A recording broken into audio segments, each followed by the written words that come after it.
Hello everyone, welcome to my channel. This is Muhammad Sif.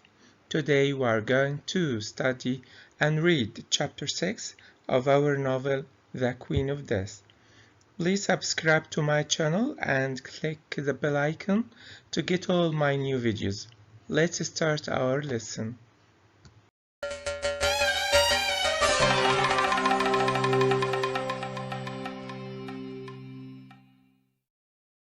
Chapter 6.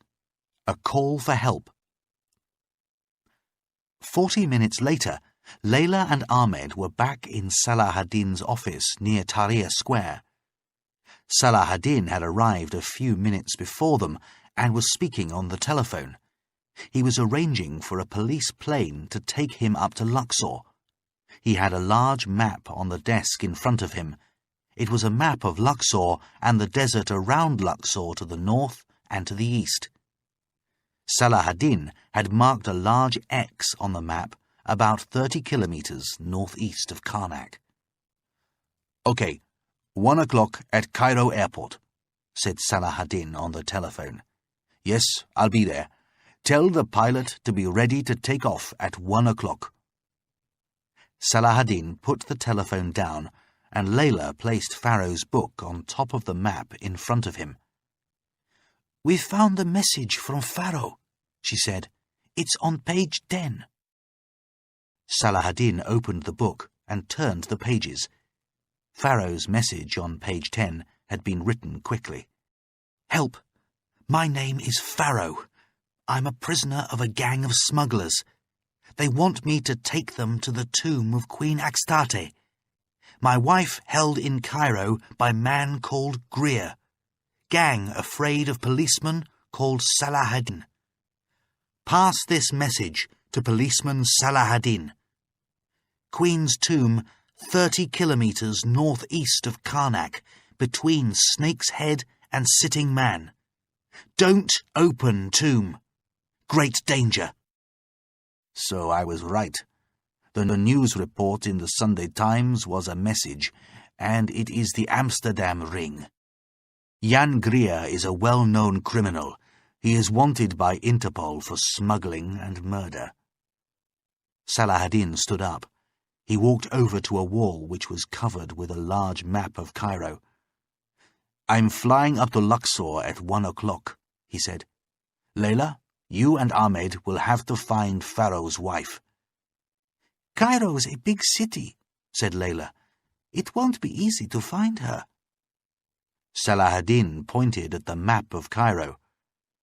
"Christine Pharaoh is being held by the Amsterdam ring. They're all Europeans, and she's English," he explained. "They are foreigners here in Egypt. If they are holding the woman in an Arab part of the city, someone would notice them. They must be in a European part of Cairo, somewhere where lots of foreigners live." Salahaddin placed his finger on the large part of Cairo called Heliopolis. "Lots of Europeans live here," he said. "They could be in a house or a flat in Heliopolis." Salahaddin moved his hand to the center of Cairo. He pointed to Zamalek, where Professor Gamouchian lived. "Or they could be somewhere here." "The men who own the small shops in the streets, they will remember if they have seen any strangers," said Ahmed. "I'll send my policemen to the European parts of Cairo. They'll ask the shopkeepers if they have noticed any strangers in the last week." "And I'll go to the small markets in Heliopolis," said Layla. "I'll speak to the servants who go shopping there. One of them may have noticed something unusual." Ahmed went back to Salahaddin's desk and picked up Pharaoh's book. "What does Pharaoh mean by great danger?" he asked. Salahaddin told them about his visit to Professor Gamouchian. "The explanation is here in Pharaoh's book," he replied, "and Professor Gamouchian agrees that Pharaoh may be right.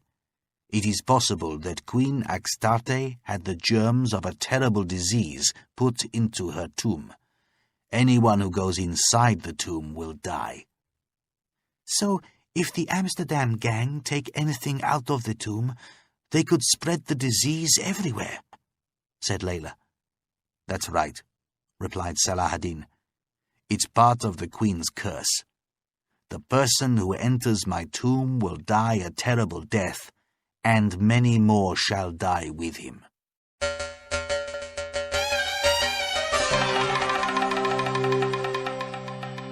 Our lesson today. If you liked it, please share it and Chapter subscribe 6. to my channel. A Call See for you. Help.